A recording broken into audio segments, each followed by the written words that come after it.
We did it!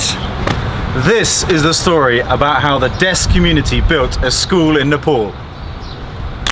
Hello everybody, really special video for you today. A bit of an update on something that we did 2 years ago, but I'm joined by Patrick McMurran, Matisse, Padam and Anushka, and we're going to give you some information and tell you a little bit of a story about what's happened over the last 2 years regarding the campaign we put together to build a school in Nepal.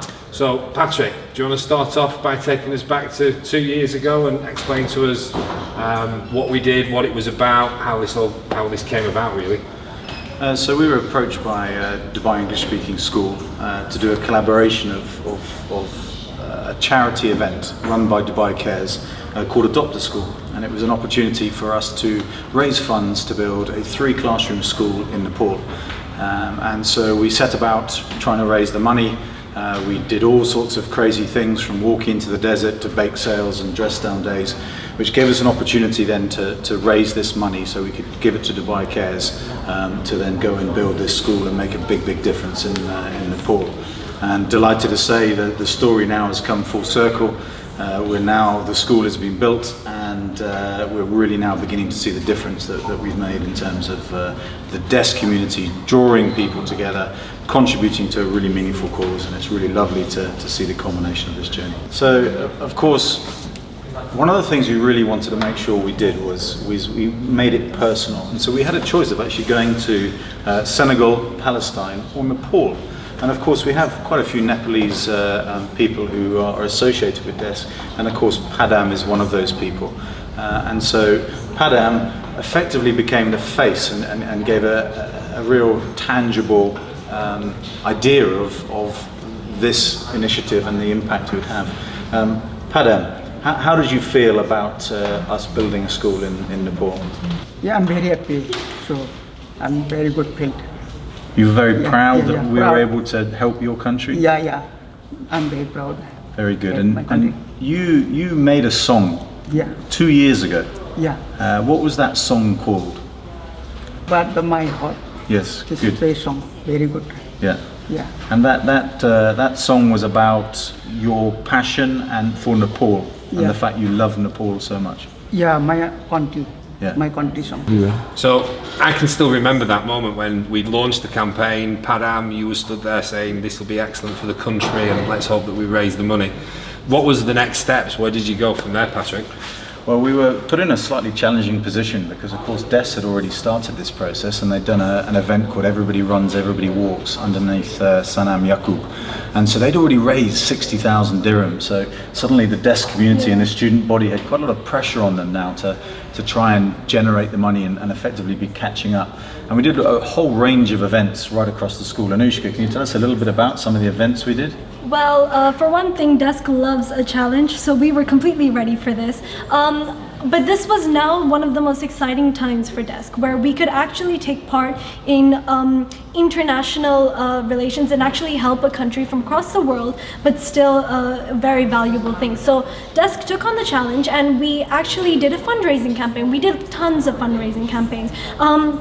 And it ranged from individual people such as Sam Ravi who sold off his work so generously so that they could get money and donate it to the campaign, but also on a school basis, a student body basically had a walk across the desert, and this was a walk for education. This was perhaps one of the most amazing things that I personally did, because I took part in the campaign and I helped arranged the 3-kilometer walk, and students gave 10 dirhams for a dress down, but also 10 dirhams for the walk. And these baby steps of just 10 dirhams helped in raising so much money for the school in Nepal that it's really something that changes the lives for people.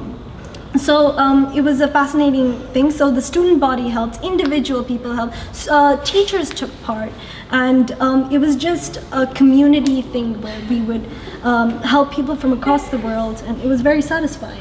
So Matisse, you did this walk 2 years ago, so you were in year 7 then? Can you remember how you felt and what you thought about doing that event? Yeah, it was a different experience, learning how they walk to school every day instead of driving a car or taking the bus. And obviously how do you get to school? By bus. You get to school on a bus. How long does it take you to get to school on the bus? About half an hour. All right, and can you imagine having to walk that distance instead of having the bus every day? How would you feel about having to do that, do you think? Do you think you'd come to school? Not necessarily if it was that long. One of the really humbling things from my perspective is the scales of our fundraising. It was on a whole community level across DESSC and DESSC, but also on individual levels. I was so humbled with students who would have gone and sold their bakery goods that they spent a whole weekend cooking just around in their compound, all the way through to people actually walking dogs and earning some money. And it was really lovely to get all those individual efforts, but also the collective effort together and make a real difference. Yeah, and it really shows the community we have here at DESSC, because it is an international community, and it only fits that we're working on an international scale here, and we really are helping people across the world. And I think that is the aim now, to be able to really encourage students, teachers, even parents to come together and produce a really satisfying and fulfilling thing, which is giving children their education and really helping them in that way. So Patrick, we spent 2 years raising the money. The money was then sent off to Dubai Cares, and obviously then from that the school was built. That's right, yeah. It was an enormous pleasure on the behalf of the community for yourself to hand the money across to Dubai Cares all those years ago. And time really does fly, and it seems like a long time ago that happened. But the difference it's made is incredible. The money was taken by Dubai Cares and given to a non-governmental organisation called Build On. And Build On were the local experts that were then responsible for getting logistics in place, the building materials in place. But a really key part of all of this was the concept that the community in Nepal was going to contribute to the school, which is called Buditola School. And so the community came into a central area. They all signed their names, and one or two of them actually had to put a fingerprint to their name to say that they were going to commit to the school. Which in itself I think is delicious irony that the next generation won't have to do that. They'll be able to sign their name because they've had that opportunity, as Anushka says, of having an education.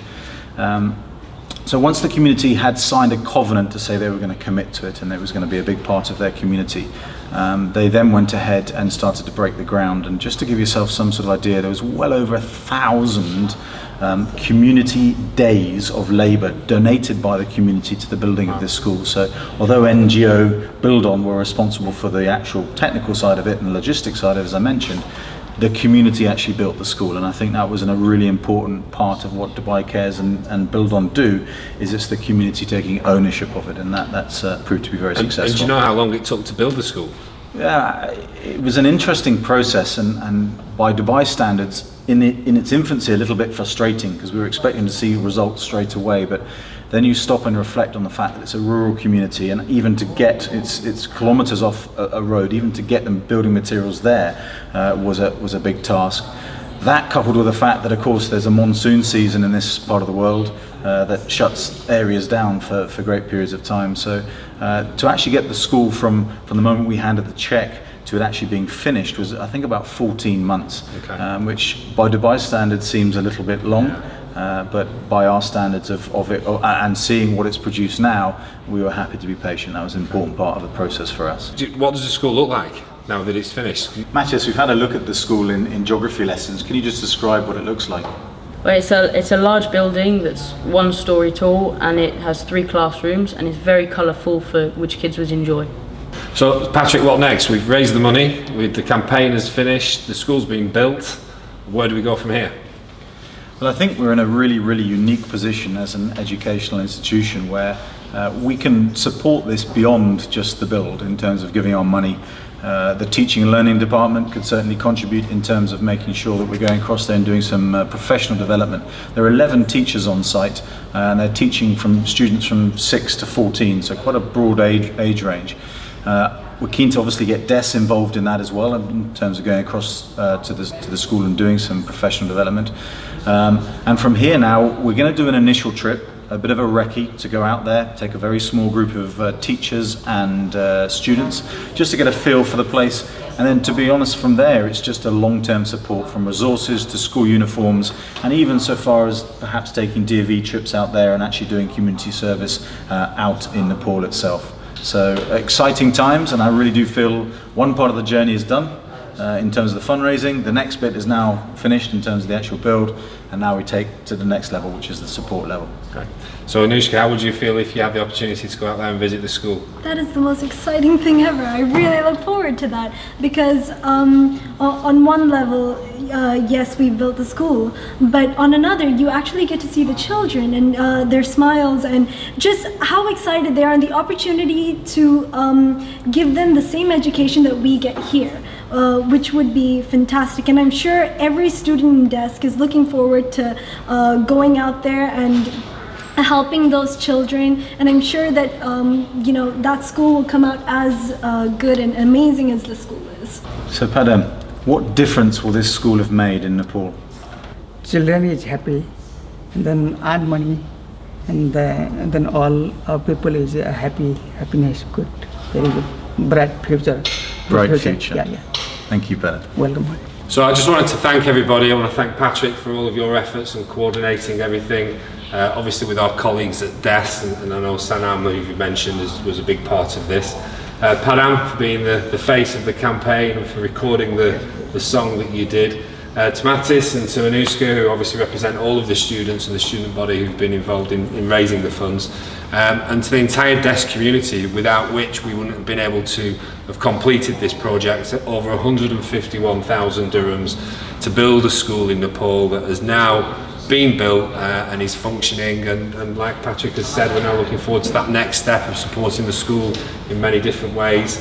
Maybe move on to project 2, school number 2, maybe in Nepal, maybe near to where you are, Padam, or somewhere else in a different country. But it's a fantastic story. It's lasted over 2 years, and we've achieved it. I just thought it was a wonderful thing to share with our community at the end of what's been another brilliant academic school year.